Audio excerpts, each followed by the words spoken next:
So we're down in Portsmouth today, visiting Joel, the 22-year-old property developer at his latest HMO project. So we're going to go take a look inside his property, have a little tour, talk about the figures, how we got started in property, and have a Q&A. Today we're here with a 22-year-old property developer, Joel. Nice to meet you. How's it going, man? You good? Yeah, not too bad. So tell us a bit about yourself. So we're here at my latest 6-bed HMO conversion. Literally just finished, just doing the last bits of paint and furniture. But yeah, really happy with how it's come out. We've gone for sort of a top-end feel. But yeah, really think we've created something where young professionals can thrive and yeah, providing affordable housing. So really excited to show you boys around. Let's go. Okay, let's take a look around.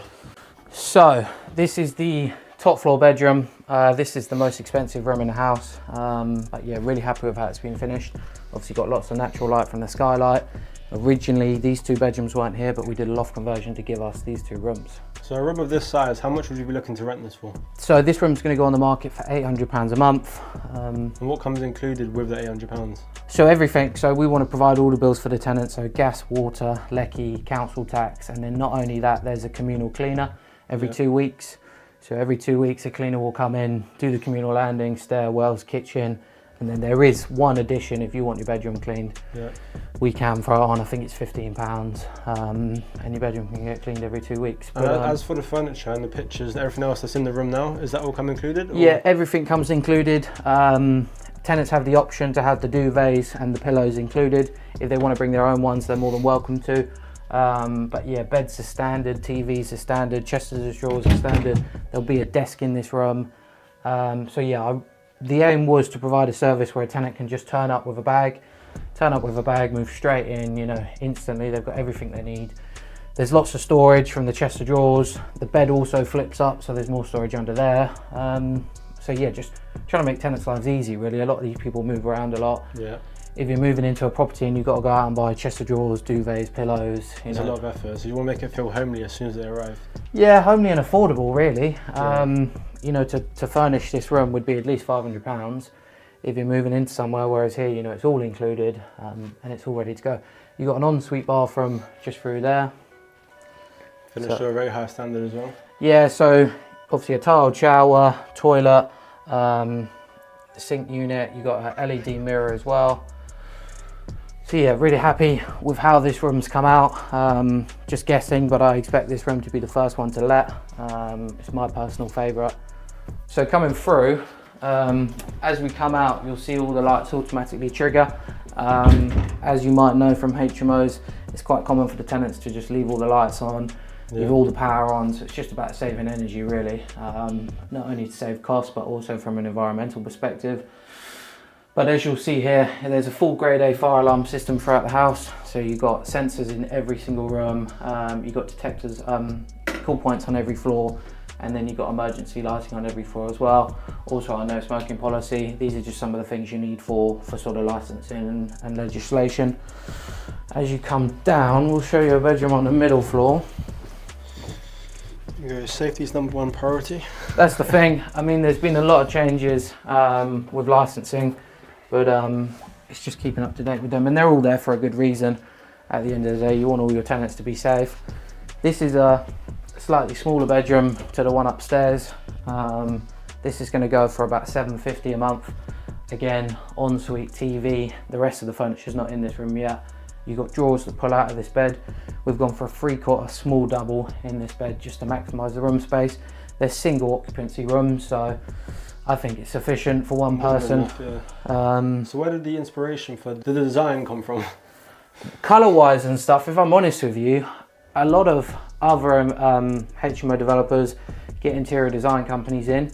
Now originally that was the plan, but when I started to quote it, you know, it was coming out at 4, 5, 6 grand for colour schemes. And yeah, I guess I was just trying to, you know, on a development of this size and scale, it wasn't that much money, but I guess I was just trying to save it. So I just sort of went with the flow really. Put your own touch on the property as well. Well, exactly. I mean, I'm not the most creative person, but yeah, I picked these colours, I picked the greys, and I think it's really worked well. One of my favourite features is in the corridors that we've just gone for. Obviously you'll see the split white and grey. That was just a decision I made.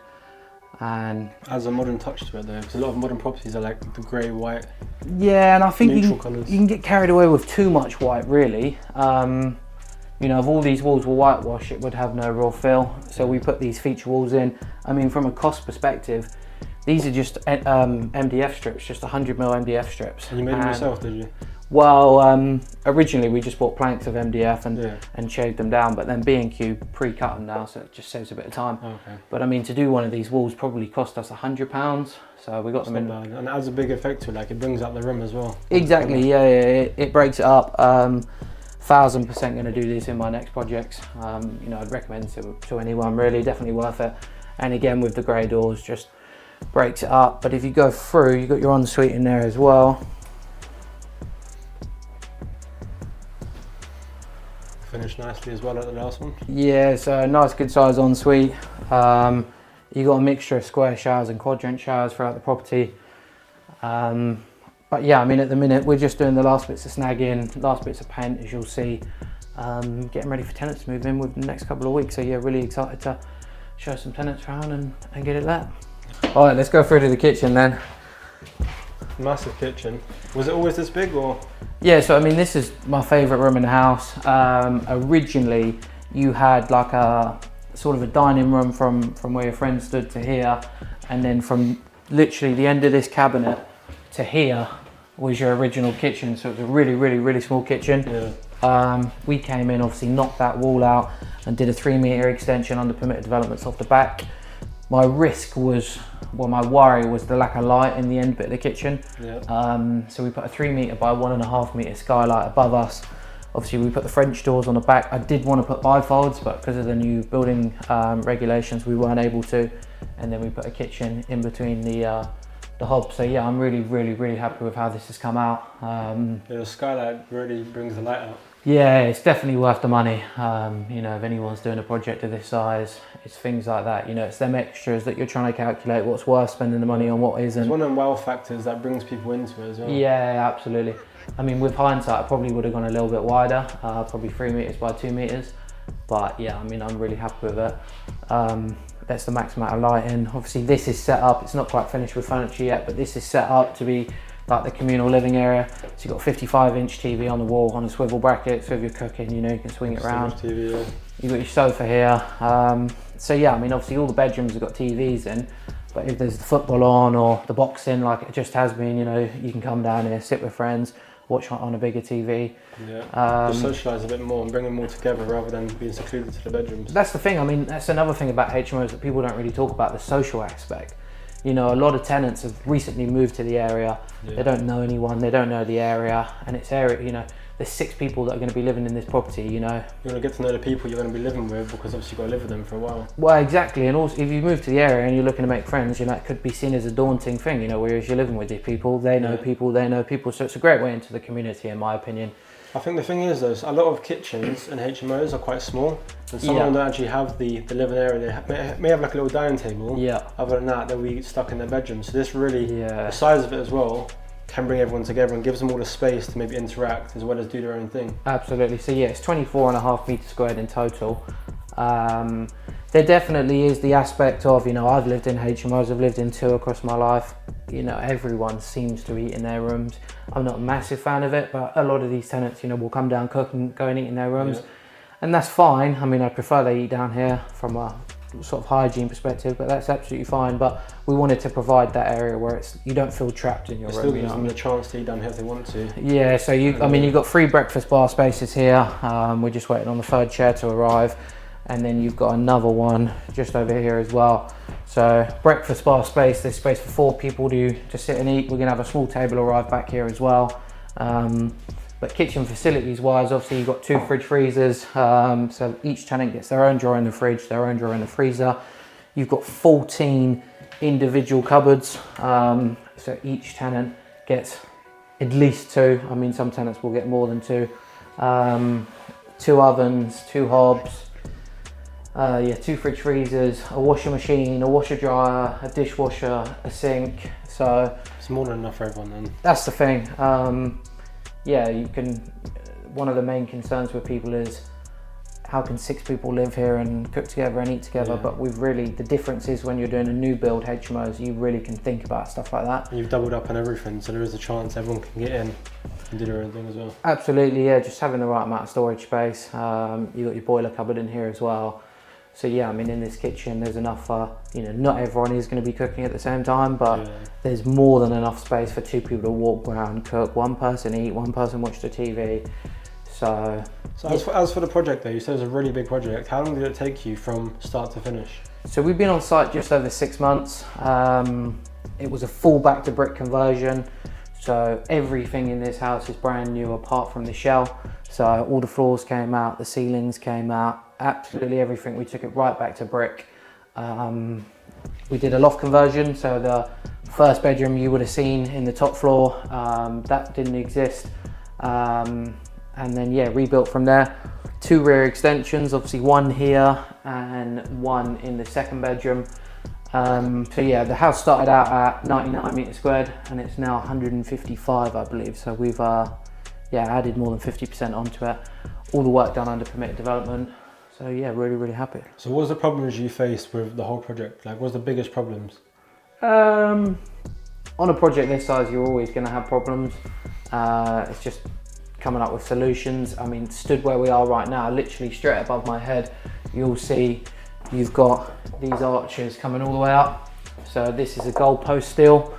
So this was the original rear wall of the property that then went on onto the kitchen. We couldn't put a standard steel in on pad stones because the original kitchen, which was here and here, was single skin. So the whole house was double skin apart from the kitchen, which was single skin. Obviously you can't sit a steel on a single skin, it's not structurally sound enough. So we had to double skin the kitchen walls and then put a goalpost in with 2 massive concrete pads in the floor to hold the weight of everything above. Apart from that, I mean, when you're doing a project that everything is brand new, back to brick, or doing a brand new build, you're always going to have teething in problems. Yeah, of course. When all the water went on, we had a few leaks, nothing crazy. You get bits on your plasterboard that just need touching up here and touching up there. So that's what we're going for at the minute. Just getting it all 100%. Okay, fantastic property. We're going to go on to Q&A now. Now we're going to jump into the Q&A. So first question, how did you get into property? So before property I was in the car sales industry. Since I was a kid, always my dream to be in property. I looked up to some family members that were in property. And yeah, once I'd been selling cars for a while, I decided to make the jump. I knew HMOs were what I wanted to do for multiple reasons, really. There's a lot of bad stigma, as we've just spoken about, around HMOs. But at the end of the day, and I'll clear this up before anyone jumps in on the comments, HMO investors are here because it's a profitable business. But on the flip side of that, there's such a demand. If you look at HMO rooms and look at spare room, when a room goes live, you could fill that room 10 times. So you're providing a housing service that is desperately needed. I mean, if you look at the current housing climate with the crisis and affordability, there's a lot of people that are struggling to get on the housing market. And you've got to beg yourself the question, what is better, any HMO room or not having anywhere to live at all? Let alone living somewhere like this, where you're really top spec, you've got your ensuite, you've got a massive kitchen area. So yeah, HMOs are something that I'm passionate about, and that was always the space that I wanted to get into, really. I mean, touching on that point, think of it as like a single person. It's a lot more affordable to pay for the room than to get a property and rent the whole property outright. So it's more for the younger generation as well, trying to help them get a place to stay. Yeah, I mean, I literally just did a study just for my own benefit, and I looked at HMO rooms on the market compared to 1-bed flats. I looked at the comparison. Now, a HMO room of this quality you can get for about £700 a month, and a 1-bed flat you start at about £850. Now by the time you add in council tax, water, lecky, Wi-Fi, all your bills, you're in for about £1,100 a month. So I calculated if you live in a HMO room for 4 years and you save the difference between a HMO room and a 1-bed flat, that is your deposit money. So absolutely, a lot of my tenants and a lot of HMO tenants would much prefer to live in a 1-bed flat. But if you can't afford it, and if you're trying to save money, then it is the best option out there. I think for years there were poor quality HMOs that landlords maybe took the mick out of tenants a bit and saw what they could get away with. But I think definitely with new legislation and licensing, they have to be at such a high quality and safety standard that I think they're great accommodations. And even me personally, I mean, I've lived in 2 HMOs for 3 years of my life. And yeah, they were great. They served the purpose. I needed somewhere affordable, I needed something temporary, and it did exactly that. So as a 22-year-old entrepreneur, what advice would you give to young people trying to start a business or get started in property? Yes, I mean, it's definitely a question I get asked a lot. I think the thing that I like about business the most is you get out what you put in.